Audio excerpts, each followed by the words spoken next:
சாட்டையை சுழற்றிய அண்ணாமலை, அதுவும் மத்திய அரசுக்கு எதிராக.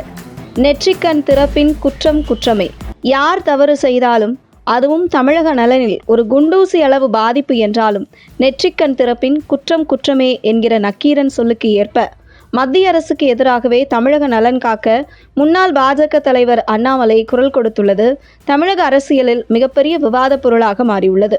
கடந்த வாரம் சிபிஎஸ்இ அனைத்து இணைப்பு பள்ளிகளுக்கும் அனுப்பியுள்ள புதிய சுற்றறிக்கையில் இந்த கல்வியாண்டிலிருந்தே 9ஆம் வகுப்பு மாணவர்களுக்கு 3வது மொழியை கட்டாயமாக்கியுள்ளது என்கிற சுற்றறிக்கை குறித்து தெரிவித்துள்ள பாஜக முன்னாள் மாநில தலைவர் அண்ணாமலை, கடந்த 2026ஆம் ஆண்டு ஏப்ரல் மாதம் சிபிஎஸ்இ அமைப்பு மாணவர்களுக்கு 6ஆம் வகுப்பிலிருந்து 3 மொழிகள் கட்டாயம் என்றும் அந்த 3 மொழிகளில் 2 மொழிகள் இந்திய மொழிகளாக இருக்க வேண்டும் என்றும் அறிவித்த போது, இந்தியாவின் பலதரப்பட்ட இலக்கிய மற்றும் கலாச்சார பாரம்பரியத்தை சிறு வயதிலிருந்தே குழந்தைகள் அறிந்து கொள்ள உதவும் என்பதால் அந்த முடிவு வரவேற்றவர்களில் நானும் ஒருவன். குறிப்பிட்ட 2026ஆம் ஆண்டு ஏப்ரல் மாதம் வெளியிடப்பட்ட அறிவிப்பில் 9ஆம் வகுப்பு சிபிஎஸ்இ மாணவர்களுக்கு 3வது மொழியை கட்டாயமாக்குவது இன்றிலிருந்து 3 ஆண்டுகளுக்கு பிறகு 2029-30 கல்வியாண்டிலிருந்து மட்டுமே அமல்படுத்தப்படும் என்று தெளிவாக குறிப்பிடப்பட்டிருந்தது.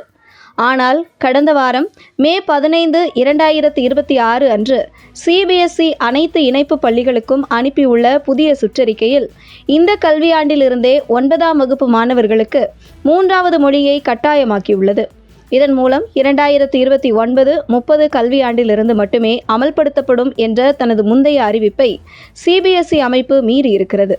சிபிஎஸ்இ அமைப்பின் இந்த திடீர் அறிவிப்பு பெற்றோர்களுக்கு, குறிப்பாக தமிழக மாணவர்களின் பெற்றோர்களுக்கு பெரும் அதிர்ச்சியை ஏற்படுத்தியிருக்கிறது.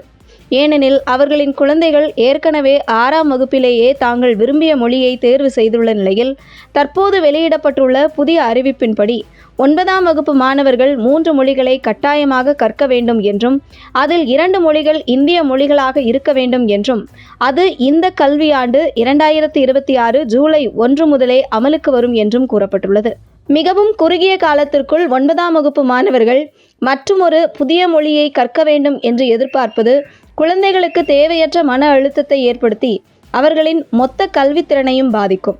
எனவே இந்த புதிய அறிவிப்பை மத்திய கல்வி அமைச்சகம் உடனடியாக திரும்ப பெற வேண்டும் என்றும் 9ஆம் வகுப்பில் 3 மொழிகள், அதில் 2 இந்திய மொழிகள் கட்டாயமாக்கப்படும் திட்டத்தை முன்பே அறிவித்தபடி 3 ஆண்டுகளுக்கு பிறகு 2029-30 கல்வியாண்டிலிருந்து மட்டுமே அமல்படுத்த வேண்டும் என்றும் கேட்டுக்கொள்கிறேன் என அண்ணாமலை தமிழக மாணவர் நலன் கருதி மத்திய அரசுக்கு எதிராகவே குரல் கொடுத்துள்ளது அனைத்து தரப்பு மக்கள் மத்தியில் வரவேற்பை பெற்றிருக்கிறது. மேலும் இதுபோன்று மத்திய பாஜக அரசுக்கு அண்ணாமலை அழுத்தம் கொடுப்பது இது முதல் முறையல்ல. இதற்கு முன்பு அரிட்டாப்பட்டி டங்ஸ்டன் விவகாரத்திலும் மத்திய அரசுக்கு அழுத்தம் கொடுத்து டங்ஸ்டன் திட்டத்தையே ரத்து செய்ய வைத்தவர்தான் அண்ணாமலை என்பது குறிப்பிடத்தக்கது.